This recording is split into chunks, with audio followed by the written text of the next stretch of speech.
সালাতে দোয়া কবুল হয়। সালাতে দোয়া কবুলের 3 জায়গা।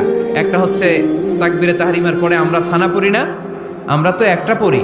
আল্লাহর হাবিব সুন্নাহ এবং নফল নামাজে আরো পড়তেন সানা, ওই দোয়া কবুল হয়। 2 নম্বর জায়গা সালাতে সেজদায় পড়ে দোয়া করলে কবুল হয়। আকরাবু মা ইয়াকুনুল আবদু মির রাব্বিহি ওয়া হুয়া সাজিদ ফাকসিরু ফিহি দুআ। বান্দা যখন সেজদায় লুটিয়ে পড়ে বান্দা আল্লাহর সবচেয়ে কাছে চলে যায়।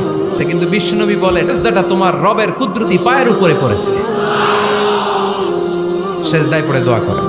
সালাম ফিরানোর আগে বিশ্বনবী দোয়া করতেন, লা ইউসাল্লিমান্না আহাদুকুম হাত্তা ইয়াতাআওয়াযা মিন আরবা'a।